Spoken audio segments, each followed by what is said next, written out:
Hello friends, welcome to Sri kids TV. Tamil கதைகள். பண்ணையில் பஞ்சவர்ண கிளி. ஒரு அழகான கிராமத்துல ராமுன்ற விவசாயி வாழ்ந்துட்டு இருந்தாராம். அவரோட பண்ணையில பலவிதமான விலங்குகள் இருந்துதான். மாடு, கோழி, பாத்து, ஆடுன்னு எல்லா விலங்குகளும் இருந்துதான் அவரோட பண்ணையில. அவர் எப்பயுமே காலையில விலங்குகளை போய் பார்ப்பாராம். அதுக்கப்புறம் விலங்குகளுக்கு தேவையான உணவுகளை எடுத்துட்டு வந்து கொடுத்துட்டு வயல்ல வேலை செய்யறதுக்காக போயிடுவாராம். விலங்குகளும் ரொம்ப சந்தோஷமா ஒற்றுமையா நல்ல நட்போட இருந்தாங்களாம். பசு சொல்லுச்சான், நண்பர்களே, நம்ம இவ்வளோ சந்தோஷமா இருக்க காரணம் என்ன தெரியுமா? நம்ம முதலாளி தான்.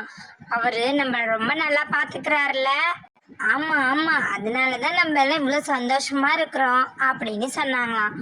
அதுக்கப்புறம் வழக்கம் போல ஒரு நாள் காலையில பண்ணைக்கு வந்த ராமு விலங்குகளை பார்த்துட்டு விலங்குகளுக்கு சாப்பாடு கொடுத்துட்டு அங்கிருந்து காட்டுல சோளை பறிக்கிறதுக்காக போனாராம். அந்த சமயம் காட்டுக்குள்ள ஒரு பஞ்சவர்ண கிளிக்கு காலில் அடிபட்டு, யாராவது உதவி செய்யுங்க, உதவி உதவி அப்படின்னு கத்திட்டு இருந்துதான். ராமு அந்த பக்கமா வந்தாராம். பஞ்சவர்ண கிளிய பார்த்தாராம். அப்புறம் அதுகிட்ட பேசினாராம். கிளியே, என்னாச்சு காலில் அப்படின்னு கேட்டாராம்.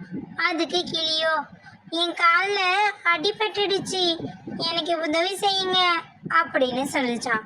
அதை கேட்ட அவரும், கவலைப்படாத கிளியே, நீ என்னோட வந்து பண்ணையில 2-3 நாள் இருந்தனா உன் காயம் தானா சரியாயிடும் அப்படின்னு சொல்லிட்டு கிளிய தூக்கி தன் தோல்ல வச்சுக்கிட்டு அங்கிருந்து பண்ணைக்கு திரும்பி போனாராம். கிளிக்கிட்ட சொன்னாராம், கிளியே, நீ கவலைப்படாத, என் பண்ணையில உனக்கு நிறைய நண்பர்கள் கிடைப்பாங்க அப்படின்னு சொல்லிக்கிட்டே கிளிய கூப்பிட்டுக்கிட்டே பண்ணையில இருக்க விலங்குகளுக்கு கிளியை அறிமுகப்படுத்துறதுக்காக போனாராம். எல்லா விலங்குகளும் ஒன்னா மெஞ்சிட்டு இருந்தாங்களாம். அவங்க கிட்ட போன ராமு, எல்லாரும் இங்க பாருங்க, இதுதான் பஞ்சவர்ண கிளி. இதுக்கு காலில் அடிபட்டு இருக்கு. அதனால கொஞ்ச நாளைக்கு இது நம்ம கூட இங்கதான் இருக்கும். அதனால நீங்க எல்லாரும் இவனை நல்லா பாத்துக்கணும் அப்படின்னு சொல்லிட்டு ராமு அங்கிருந்து போயிட்டாராம். உடனே விலங்குகள் பேச ஆரம்பிச்சிடான். அந்த கிளிக்கு காலில் அடிபட்டு இருக்கு, அதை போய் எப்படி நம்ம நண்பர்களா சேர்த்துக்கிறது? அது ஒரு நொண்டி கிளி அப்படின்னு எல்லாரும் கிளியை கேலி பண்ண ஆரம்பிச்சாங்களாம். அதனால கிளிக்கும் மனசு வருத்தமாயிடுச்சான். இருந்தும் கிளி எல்லார்கிட்டையும் பேச முயற்சி பண்ணிச்சான். நண்பர்களே நண்பர்களே அப்படின்னு கூப்பிட்டுதான். ஆனா யாருமே அதை கண்டுக்கலையாம். அதனால மனம் முடிஞ்ச கிளி தனியாவே சுத்திட்டு இருந்தான் பண்ணையில. ஒரு நாள் ராமு இதை கவனிச்சுட்டாராம். அச்சோ, கிளி பாவம் போலையே, நம்ம விலங்குகள் அதை சேர்த்துக்கலையோ? சரி, நம்ம விலங்குகளுக்கு அதோட நிலைமை புரியல, நம்ம புரிய வைக்கணும் அப்படின்னு நினைச்சுக்கிட்டாராம். மறுநாள் பண்ணைக்கு வந்த ராமு, விலங்குகளே, இன்னைக்கு உங்களுக்கு ஒரு போட்டி வைக்க போறேன், அதுல எல்லாரும் கலந்துக்கணும் அப்படின்னு சொன்னாராம். போட்டின்னதும் எல்லாரும் ரொம்ப சந்தோஷமா ஆயிட்டாங்களாம். அதுக்கப்புறம் ராமு கொஞ்ச தூரம் எல்லாரையும் ஒன்னா கூட்டிட்டு போயிட்டு அங்க இருக்கிற ஒரு மரத்தை காமிச்சாராம். அது பாருங்க, ஒரு மரம், அந்த மரத்தை யாரு முதல்ல போய் தொட்டுட்டு வரீங்களோ அவங்க தான் வெற்றியாளர் அப்படின்னு சொன்னாராம். அதை கேட்ட விலங்குகள் எல்லாம் சரின்னு சொல்லிட்டு அங்கிருந்து ஓட ஆரம்பிச்சாங்களாம். போகும்போது எல்லாரும் நான் தான் ஜெயிப்பேன்னு சொல்லிட்டு ஓடிட்டு இருந்தாங்களாம். ஆனா கிளியோ தாமதமா வந்தாலும் பறந்து போய் டக்குன்னு மரத்து மேல உட்காந்துக்குச்சான். அதுக்கப்புறம் மறுபடியும் முதலாளிகிட்டயே போயிடுச்சான்.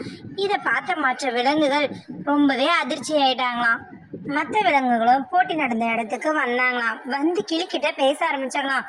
கிளியே, எவ்வளவு வேகமா பறந்து போற, ரொம்ப அழகா பறந்த அப்படின்னு சொல்லிட்டு எல்லாரும் பாராட்டினாங்களாம். அதை கேட்ட முதலாளி ராமு பேச ஆரம்பிச்சாராம். பாத்தீங்களா, கிளிக்குன்னு ஒரு தனித்திறமை இருக்கு, அதை தான் நீங்க பாராட்டணும். ஆனா நீங்களும் அதோட கால் ஊனத்தையே கவனிச்சதுனாலதான் அதை உங்க நண்பரா ஏத்துக்கல. எப்பயுமே உடல்ல ஊனம் இருக்கலாம், ஆனா ஒருத்தவங்களோட மனசுலதான் ஊனம் இருக்கக்கூடாது அப்படின்னு சொன்னாரா ராமு. அதை கேட்ட விலங்குகளுக்கு தாங்க செஞ்ச தப்பு புரிஞ்சுதான். எல்லாரும் கிளி கிட்ட மன்னிப்பு கேட்டாங்க. அதுக்கப்புறமா கிளியும் தன்னோட நண்பர்களை சேர்த்துக்கிட்டாங்களாம். அதுக்கப்புறமும் கிளியும் அந்த பண்ணையிலே ரொம்ப சந்தோஷமா அது நண்பர்கள் கூட வாழ்ந்துட்டு இருந்ததாம். பண்ணையில் பஞ்சவர்ண கிளி. இந்த கதையிலேருந்து நம்ம என்ன தெரிஞ்சுக்கிறோன்னா, பஞ்சவர்ண கிளிக்கு காலில் அடிபட்டு ரொம்ப கஷ்டப்பட்டுட்டு இருக்கும்போது ராமுன்ற விவசாயி காப்பாற்றி அவரோட பண்ணைக்கு கூட்டிகிட்டு வந்தார். ஆனால் பண்ணையில் இருக்க விலங்குகளோ அதோட உடல் ஊனமான காலில் அடிபட்டதை மட்டுமே தான் பார்த்தாங்களே தவிர அதோட திறமையை பார்க்கல. அதனால தான் அதை நண்பராக சேர்த்துக்காம அதை கஷ்டப்படுத்தினாங்க. அதை கவனித்த ராமு விலங்குகளுக்கு கிளியோட திறமையை தெரியும்படி செஞ்சாரு. அதுக்கப்புறம் தான் விலங்குகள் கிளியோட திறமையை புரிஞ்சுக்கிட்டாங்க. அதுக்கப்புறம் அவங்களுக்கு உடல் ஊனம் பெருசா தெரியல. அதுக்கப்புறம் கிளியை தங்களோட நண்பரா சேர்த்துக்கிட்டு பண்ணையில சந்தோஷமா வாழ்ந்தாங்க. இந்த கதையிலேருந்து நம்ம என்ன தெரிஞ்சுக்கிறோன்னா, ஒருத்தருக்கு உடல் ஊனம் இருக்கும்போது அந்த உடல் ஊனத்தை நம்ம பெரிதா நினைக்க கூடாது. அவரோட திறமையை மட்டும்தான் நம்ம கவனிக்கணும். அப்படி அவரோட உடல் ஊனத்தை கவனிக்கிறவங்களுக்கு மனதுல தான் ஊனம் இருக்குன்னு அர்த்தம். இததான் பெரியவங்க உடல் ஊனம் தவறல்ல, மன ஊனமே தவறுன்னு சொல்லியிருக்காங்க. Thanks for watching our channel. Like, share and subscribe us.